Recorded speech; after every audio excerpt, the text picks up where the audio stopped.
It's never too late to restart something you loved. My guest today, Barry Karch, started training for a marathon after a 20-year hiatus. And we'll also dive into how he climbed the equivalent of Mount Everest in 36 hours in his 60s. Tune in. Hello, dreamers. Welcome to the Late Starters Club, giving you the inspiration, mindset, and tools you need to start something midlife and beyond. Remember, it's never too late to follow your dreams. Hey, Late Starters. It's your host, Andrea Vall, and I am here with Barry Karch, who has his first marathon in a long time coming up on Sunday, and I'm super excited to dive into all of that and talk about his journey with getting restarting late and back into running. So, welcome, Barry. Hi, Andrea. Thank you so much for having me on your show. I love the concept of it. And I just think I've been a late starter in so many aspects of my life. But in running, as you mentioned, I'm a two-time late starter. I didn't really start running until my later 30s. And then Mhm. I took a 20-year break. And here I am again, getting restarted again. Yeah, that's awesome. And so that's a great message too. It's never too late to restart something that you loved doing before, to get back into it. You're not too old, especially I think people worry about like their knees or or just all the joints and everything like that. That's awesome that you are getting going with that again. And you actually have a whole podcast geared towards people running later in life called Running for Your Life. I do. You know what? I found so much joy, so much more joy in running at this age than I did when I was younger. And Oh, so interesting. I wanted to share the joy and encourage other people that, yes, you can do it and it's never too late. And it's actually better now than when you're younger. Huh. So let's dive into that a little bit. Why have you found more joy now than before? Well, Andrea, several reasons. First of all, I think when you're younger, at least for me in my 20s, 30s, you take it for granted. You take your health for granted.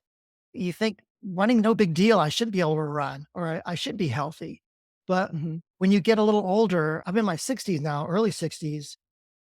A lot of people at this stage of life aren't able to run due to health reasons or Mhm. so forth. So I don't take it for granted anymore. Every time I go out and exercise, I am filled with gratitude. I'm just so thankful that I can do this and just so happy on every run, no matter how good or bad the run is. It's always great just to Yeah. be able to do this. I just always have a smile on my face. And when I get started out and I feel the fresh air against my face, I hear the birds chirping, I see the trees, I'm just filled with gratitude. Yeah. That's awesome. And that's such a great practice to have, right? It's just being grateful and just really appreciating our bodies and what they can do for us and just nature. I love running. It's one of my favorite things in the world, and I Oh, had a hip injury for a long oh time, and no. it was really sad, and so now I'm grateful that I'm able to run again and Oh, get back good. out there. Good. Yeah, Glad to hear that. yeah. Yeah, so let's talk about preventing injuries. I wanna just talk about for people in our audience who maybe have given up running or maybe think that it's too late for running. Let's talk about how you prepare yourself later in life for running and what you can do to stay as healthy as possible. Okay, sure. Fortunately, I've never I've had lots Mhm, of aches and pains and little things mhm. along the way. But I think one of the advantages about being older or starting later is hopefully we're not just older, but we're wiser too. And I've learned from a lot of mistakes, and I think I'm running a little stronger, a little smarter now than I Mm, used. When I first started running, as I mentioned in my late 30s, early 40s, I would do every run as a friend of mine used to call hardish. Every run I pushed myself and never did anything easy. I was felt like no pain, no gain. If I wasn't like mhm, hurting, I wasn't going hard enough or I was just too easy on myself. So my legs would hurt, my knees would hurt after every run. mhm. And I was only able to run maybe 2 to 3 times a week. I needed a lot of breaks between runs to recover.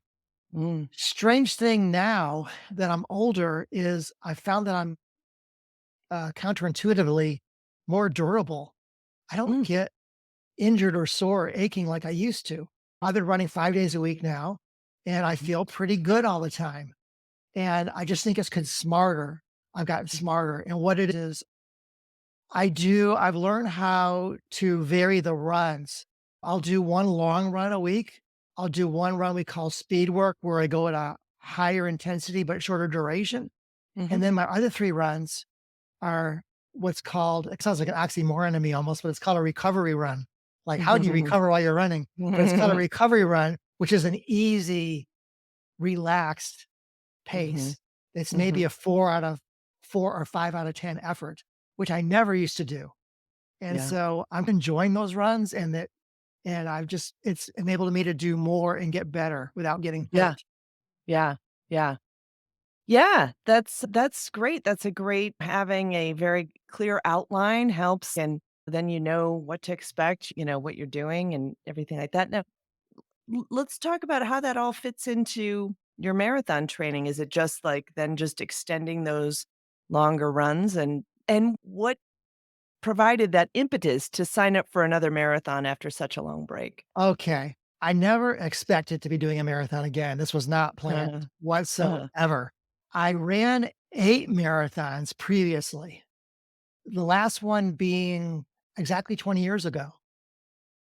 And I just had enough. I was tired of constantly pushing myself and into the discomfort zone. I was always mhm, hurting physically and mentally. It got tough to do it all the time and to mhm. look forward to it. So I just couldn't do it anymore. And I took a long break. The problem was I kept eating like a marathoner for the next 20 years. I I love love to eat. Yeah. I love pizza, I love pasta, I love chocolates, I love ice cream. I have a really horrible sweet tooth. So I was still eating as if I was running a marathon without Yeah, all the calories being burned off. yeah, still carb So, loading. yeah, I did that for 20 years, and I loaded on a lot of carbs. I put on about 35 pounds over my marathon weight, Mm, and every time I went to the doctor, my weight was higher and higher. I used to, when I was running a lot, I was around 150-ish pounds, plus or minus a few, but I was at around 150. And then after a few years of not running, I crossed the 160 threshold. And then a few years later, I'm over 170. And then I'm over 180. And then I'm pushing 190 all of a sudden. And I just kept asking myself, when are you going to do something about this weight? And it never bothered me that much for a long time because I just rationalized this. I guess I'm enjoying the chocolate cake more than the weight bothers me. So I just stayed the same until I think the big impetus was I finally crossed the 60-year-old threshold. And I told myself, it's now or never. If you're not going to do something now at this stage of your life to take control of your health and take off the weight, it's not going to happen. mhm, So I finally got serious about it mhm. and I changed my diet. I took out those carbs I love so much for a year and all the weight started coming off. So I got back down to around 150 again, and which was about my racing weight from 20 years ago. Mhm. And I never planned to run. I never planned to run again. And one day my wife asked me, she just came out and asked me, are you going to try racing again? I haven't really thought about that. I don't know. And then Mhm. I decided, okay, I guess I'll do a 5K, which is 3.1 miles, Mhm. just to see what it's like and what I can do. And so I signed up for a 5K, was I think a month or so down the road. And I did it without really training much. I was naturally considerably slower than I was 20 years ago. Mhm. But surprising to me, even without really putting much effort into it, I got first place in my age group. which is, Wow. wow, how did that happen? Yeah. So that was Yeah. like a Yeah. big wake up moment that kind of got me inspired. Like maybe I should get back into running it a little more and training a little more on this. So Yeah. I started doing it. I started to get more serious about it and do some training and take on some bigger challenges. And I found I love it. I found I love Yeah. it more now than when I was younger, just from the Yeah. reasons from before. Plus, there's less people as you get older that actually do the running and the racing. And Yeah. I don't know. I just love it. Yeah, it's fun to compete, and it's definitely yeah, you're definitely in a smaller class. I found that too. We just actually won 1st place in our Whoa. age group of a team of mine at Camp Awesome. Gladiator Games, and I've never won anything in my life. Great. Never won anything in my life when we competed in That's this. a good feeling, huh? Yeah, it was so fun and so cool, and it was fun because it's not at this stage, we're all the women competing, we're all like no injuries. We're all we're all Mm. just rooting for each other, and it's more good-natured. Exactly. It's just fun. Everyone's out there for fun and just to be healthy and appreciate what our bodies can do for us. So that's great. That's awesome. And so it's so important because as we do age, added weight and strength and all of that stuff makes a difference in the quality of our life going forward. Whereas I think when we were younger, your body could just bounce back a lot easier. But as you get further and further, it does make a bigger and bigger difference to be able to have that strength, have good healthy habits, really clear out your mind and have good cardio capabilities. It's huge, and I think that, so many people would benefit from some activity, making sure that you're just doing something. So that's great. Yeah, exactly, and it doesn't have to be marathons or running, but just get active. Yeah. You Yeah. only have the one life, right? Mhm. So, you my goal is to live as long and healthy as I possibly can, so it just makes sense to take Mhm. care of your body because without health, it's a cliche, but you Yeah. don't have anything. Nothing else Yeah. matters. Yeah, exactly. So, one of the things you've set this big, huge goal of this marathon coming up. How are you feeling ready? Are you excited? I am excited. It's been a kinda up and down 4-month training. I've had some struggles, and I've had some really good runs and some not so good runs. Yeah. Last week, I was nervous, but this week it's changed. I'm totally excited. I can't wait to get to the starting line and Yeah. get going. Yeah. Yeah, so how do you get through that when you've had some bad runs? How do you push through and reframe some of those setbacks? Yeah, you have to realize that not every run is going to be a good one, although it's hard Mhm. to it'd be nice if everything went on an upward trajectory and you got better and better, no matter what it is you do, but that just doesn't happen. Even in your career, whenever you have ups and downs, that's just life. So when things don't go so well, I had a lot of runs I struggle at. I had a hard time finishing. I was really discouraged. I had second thoughts about doing this. Mm, But I just pushed myself to finish it anyways, even though I was going slower than I had hoped. And I tried to make positives out of the negatives. I try to take a mhm, positive every run. So I would think on a bad run, at least I had the determination to keep going and do it mhm, and get it done, despite not being at my best. I was mentally tough enough to get it done. mm, Or I would tell myself, "This shows me how bad I want this." I still did it even though I struggled. So I try to find a positive and frame a positive out of everything. And I would use the negative runs as motivation sometimes when I didn't run as well as I wanted to. The next time when I went out, I would have that in mind with a determination to do better. yeah. Yeah, and that is what's important because it's tough because 'cause you're like, "I can't" sometimes you feel like, "I can't do this. There's no way I'm gonna be able to do this. I can't run 12 miles. How am I gonna run 26?" Exactly. Yes. Exactly. I felt that a lot along the way.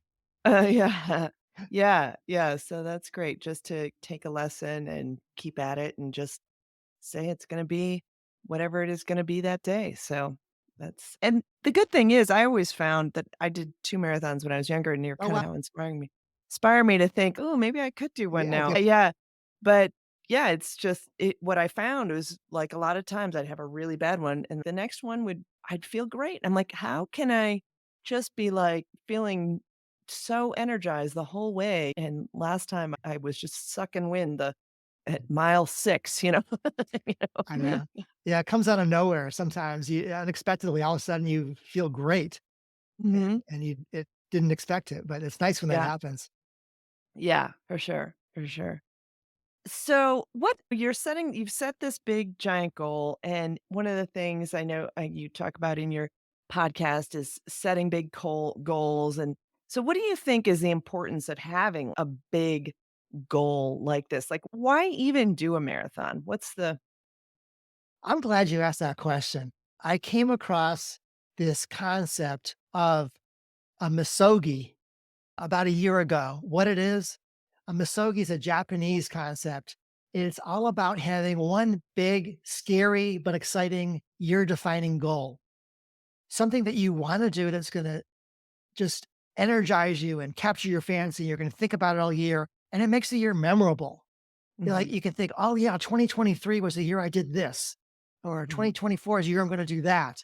It just makes a highlight of every year instead of the years just going by and you can't remember whatever happened that year, what you did. So I'm from going here going forward, again, a late starter on this too, is I plan to have a Misogi every year, a big, scary, year defining goal. And by the way, it doesn't have to be fitness. It doesn't have to mhm, be an athletic challenge. It can be starting your own business. It can be getting married. It can be writing a book. It could be learning a new instrument. It could be something that excites you and scares you, but you really want to do and want to accomplish. So make this the year that you do it. Actually, the marathon is my second Misogi this year. oh, I usually you do one, but I did my big, my really big Misogi in August. And it's something that captured my fancy. It was a different type of endurance event that I'd never heard of in my life. It's called 29029. Have you heard of it? no, I've never heard of it. I'd never heard of it. I don't think many people probably have. Where the number comes from is 29,029 feet, 29029 is the height of Mount Everest. Yeah. So I have never hiked a mountain in my life. Talk about being a late starter again. Uh-huh. Is this event is all about hiking the equivalent vertical ascent of Mount Everest. But without going to Wow. Mount Everest, it's held in the US or Canada. They Mhm. have 6 different locations in which there's about 300 people in each event. You go to the mountain on a weekend. You have 36 hours to hike 29,029 feet. That's the goal. Wow. And you hike up the mountain, you take the gondola down. It's not about going down, it's only about the ascent. Hike up, gondola down. Each mountain is different. I went to Snow Basin, Utah, and that particular mountain called for 13 ascents. So hiked it up 13 times down.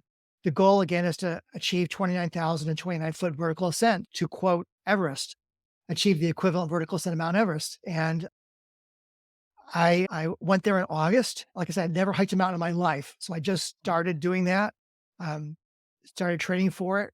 And it was awesome. It was a big challenge, had the best time. And I'm happy to say I did accomplish the goal. Wow. I got it done. And I had the secondary goal of doing the marathon, which is coming up a couple days from now. But that's been my 2023. So I guess I found late in life, I never used to be like this, but I found late in my life. And I think this is largely, I would call it a midlife crisis, except I guess I'm past midlife. I'm just Who trying, knows? Who knows? You might maybe not, but I'm you just, I should have keep this, taking your vitamins. I know, I have this strong desire. I have to prove to myself, I'm not old. I'm not old. I can still do this. So I've Mhm. taken on all these tough challenges just to prove to myself, I'm not old. So that's where all this comes from all of a sudden. So that's the motive. I think your question was the motivation to do the marathon. That's where it Yeah, comes from. I got to prove to myself, I'm not old. I can still do yeah, this. I yeah. still got a lot more left in me. Yeah, and I think the benefit of the goals, like you were saying, is being memorable, but also just that thrill of accomplishment. And even if, say, you didn't, it can be challenging if you didn't finish or didn't achieve the 29,000 feet, whatever.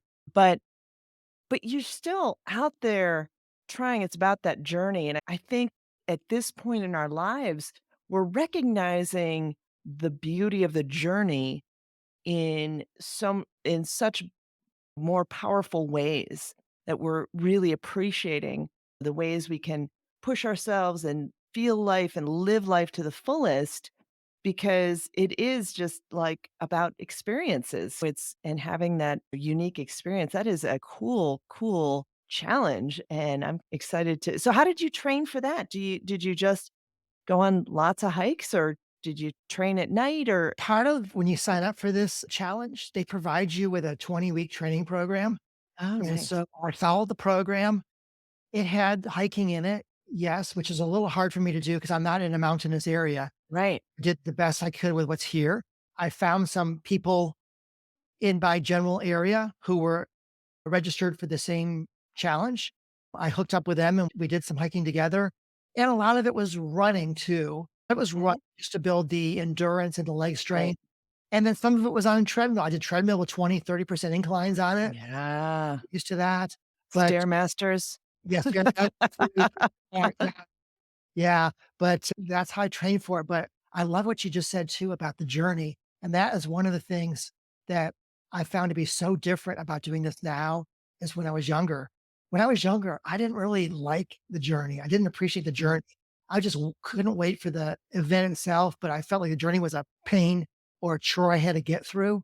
Now mhm, I've come to look like the journey as much or more than the actual event.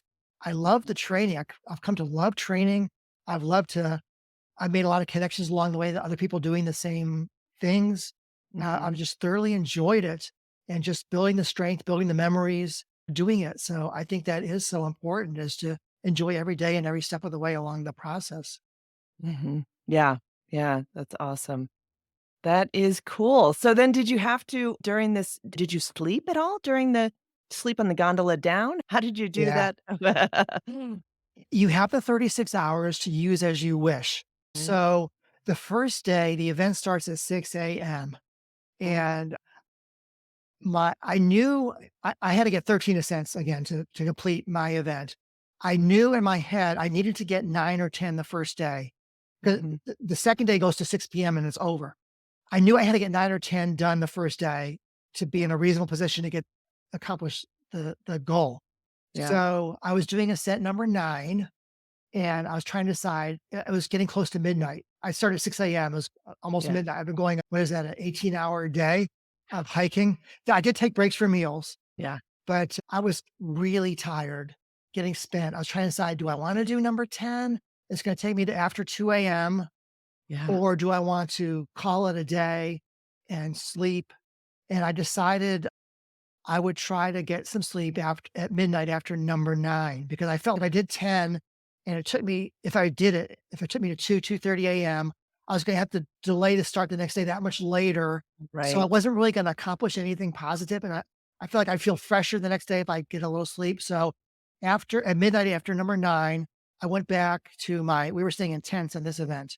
I went back to my tent and I tried to get some sleep. It was hard because 'cause you're so keyed up. I laid in bed about 4 hours. I might have slept maybe 2 hours, and I'm just laying there, and I'm not sleeping anymore. I'm thinking, "There's no point just laying here in bed not sleeping." So, Yeah, I got up and had breakfast, and I was back at it before 6 a.m. again the next day. mhm, yeah, wow. That is so cool. Love that. That's awesome.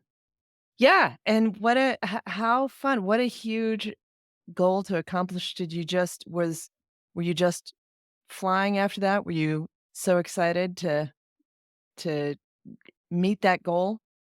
I was. It might sound crazy, but I was so obsessed by this challenge for over a year before the day came. 'Cause Uh-huh. I'd heard about it, I couldn't get it out of my mind, "Can I do that?" Because again, I never hiked. I just totally obsessed by it, and so Yeah. when the day came and I actually drove up to the mountain, I saw the banners out there, I actually had tears in my eyes, I was all choked up like, "It's here, I can't believe it's actually the day." But Yeah. when I got there, I was very determined. I know myself, I am super driven, and if I didn't accomplish it, I was gonna be very upset and probably have to come back again the next year and try it again. And I and I just was determined to do it. So I just pushed and it was hard. but I just kept Mhm. doing it. And when I finally got there, it was a mixture of elation and relief to be done with it. Yeah. Yeah. That is really cool, and congratulations on that, and then hopefully everything will go amazingly well on the marathon this Hopefully. weekend, so that sounds great too, and I'm glad you're feeling ready, and again, I think it's just such a great attitude to say it's about the journey because there's so many things we can't control on the Mhm. day of, and so that's awesome.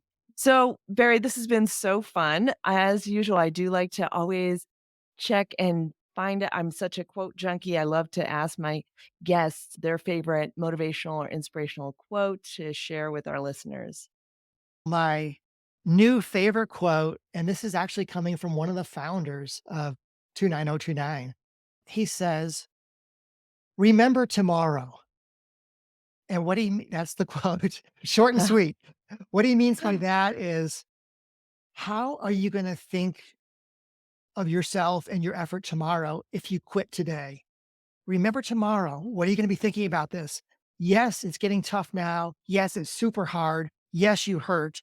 But remember tomorrow, a few more moments or minutes of agony or pain is going to be so worth it because tomorrow you're going to look back and be so thrilled that you pushed through it and you accomplished your goal Mhm. and did Mhm. it. So always remember tomorrow. Yeah. I love that. That is so cool. I love that whole idea because it is really there's so much that you get out of the pride and the joy of having accomplished a big goal like that and to have that ability to think ahead and say, "You know what? I think that if I stopped right now, I might regret it tomorrow." Mhm. And you don't want that. So that is awesome. That is a great quote, and thank you so much. And share where people can find you online, share your podcast, and we'll have all the links in the show notes here, but where can people connect with you? Okay. They can connect with me on Instagram or Facebook under my name, Barry Karch, or the podcast, Running for Your Life, which is Mhm, available on pretty much all podcast platforms, wherever you listen to them. mhm.